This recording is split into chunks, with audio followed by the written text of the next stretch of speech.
What's going on, guys? So today we got a new medic box, so I'm excited to see what's going on here. Today's EDC is the ugly knife, the Olight Metal 3 O-knife, excuse me. So use this guy to cut this open with surgical precision. Alright, what we got going on in this month's box here? Wow, lots of goodies. Wow. Alright, so Pro box number 6. Let's see. All right, here's the breakdown. So, well, this, I mean, you can pause right there and see the rest of the video, essentially, right? So we'll come back to this afterwards, but we'll just kind of look through and see what we got. All right, so the age-old Mylar emergency blanket. You guys know the deal with these. This just seems like run-of-the-mill. You know, we've had some really thick ones, some like industrial size ones. We've had some super cheap Walmart ones before. They do work. It's one of those things. I mean, if you have a real emergency, it'll work. Otherwise, it's good, I guess, for growing your pot plants. So next, we got a tourniquet, an SOF tourniquet. Okay, interesting. Rescue orange for the color. Gems Hot Products. EMS Today 2021. Ooh, that'd be interesting. EMS, they have like trade shows, I guess, for medical gear. That'd be kind of cool. But I've seen these style before. I do like the orange. Just high vis. High vis is good for anything, really, except for, I guess, hunting. But I guess animals don't see orange, right? That's why hunters wear the bright orange for other people, not for animals. So we got some tape here. Actually, tape is super underrated for medical gear. I can't tell you how many times I've had a cut or something, or needed gauze, or someone else needed gauze, and there's plenty of gauze. People always have the gauze. They don't have the tape to keep it on. So yes, that is underrated. Alright, we got a control wrap, 4-inch, the bandage with brakes, single-use 4-inch elastic compression bandage from TacMed Solutions. Okay, interesting. Of course, you know the deal with this.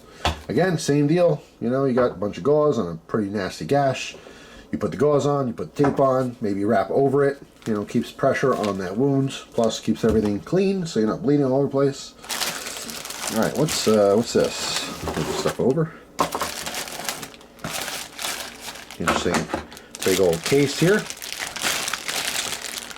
Ambu rescue mask.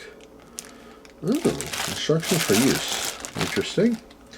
A rescue mask. Interesting. All right, well, let's take a look at it. Let's see, how's this case work? Push that in? No. Push up? Yes. We have alcohol, 2 alcohol prep pads. We have a thing of gloves and a mask. So this is going to keep this air, padding, I guess, around it. It really will keep an actual airtight seal. So that's actually pretty cool. Now I'm touching it. Things are no longer sterile. I guess that's what the alcohol is for there. Alright, let's go ahead and look at these instructions real quick. Just kind of curious. There's a fat book. Maybe just a bunch of different languages, the same thing. I don't know. Let's see, English. Yeah, there's a bunch of languages here. Wow. Alright, page 2 is English. Page 2. 10. Oh, I'm past 2 already. Page 2. The cautions, use on adults and children. Okay, use on infants, use with oxygen, which is optional, of course. There's a thing on cleaning here. Alright, I'll go back and read this. I know you guys don't care. But yeah, interesting. I'm like, why is this so fat? Is there like a lot of cool extra info or different uses? But no, just a million languages. Alright, we have a SAM splint. This could certainly come in handy. There's an 18-inch splint. Look how there's markings on the side as well. On both sides, actually. And you can see by the nice picture there, different ways you can use the splint. Very cool. Very good for bowling. Keep your wrist straight. So yeah, Sam's Medical. That's about that. Okay. What else we got going here? Got a pack on the bottom. Alright, so let's move our box out of the way here. What is this? Ooh, Responder Pelvic Sling. Stabilizes pelvic fractures with safe and effective force. I don't think I have one of these, so that's something totally new. I dig that. By the way, all this gear I'm looking at, different places across America, which is cool. This one's in tactical black.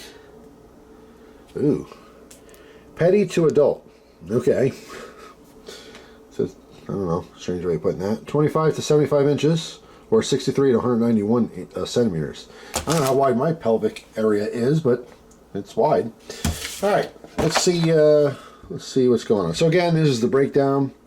The SOF tourniquet, the SAM splint, the CPR pocket mask, control wrap, emergency blanket, and medical tape. So that is phase 2 for our vehicle pack. So next time we're going to have phase 3 for EDC stuff. That'll be a very interesting box. And then last phase 4 is going to be home.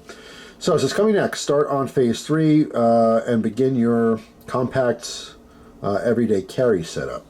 That I'm very curious about. I know obviously a lot of people are, dig the little, leg pocket pouch with the gear, that kind of stuff.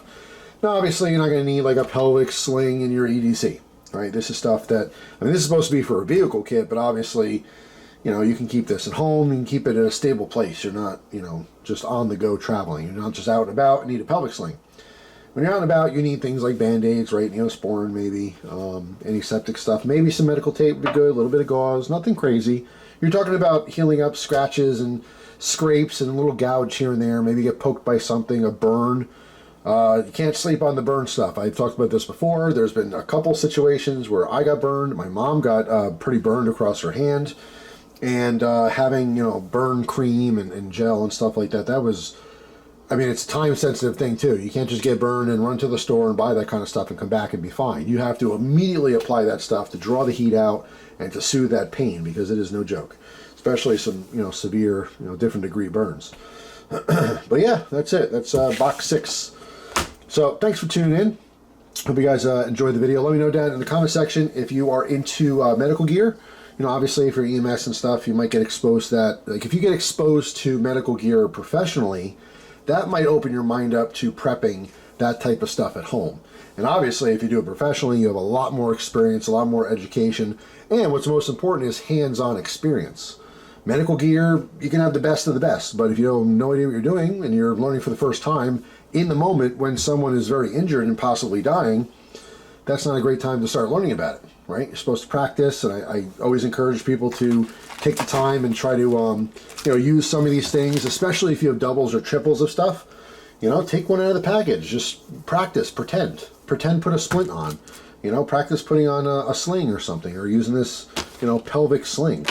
So yeah, just it's one of those things where we all know how to throw a Band-Aid on. Maybe you know how to, clean out a wound or something, but in the past, like way in the past, I remember we got that suture practice kit. Remember we had like a rubber pad, and it was like very medical, like grade stuff, where we had the actual skin layer and like a fat layer and muscle, and came like pre-cut, and we got some sutures and some different types of stuff to actually suture it up. Like, I don't know, I'm having a brain fart. Put stitches in, essentially, right? So that was really fascinating. I thought that was awesome practice. So stuff like that I love. I love, having those experiences so that, God forbid, you actually have to do it. It's not your first time. You have a little bit of memory and experience with that stuff. So in the moment, like I said, someone gets seriously hurt. Obviously, you just want to get them to medical professionals. You get them to a hospital, ER, medical center, a doctor, anywhere where someone with experience can obviously take care of them. But you never know. You don't know where you're going to be or what the situation is going to be. And if you can do something on your part to actually help yourself or someone else to survive, that's fantastic. So I'm always for medical gear. But anyway, that's all. Thanks for watching. Hope you guys have a fantastic day. And I'll see you tomorrow with a brand new video. Take care.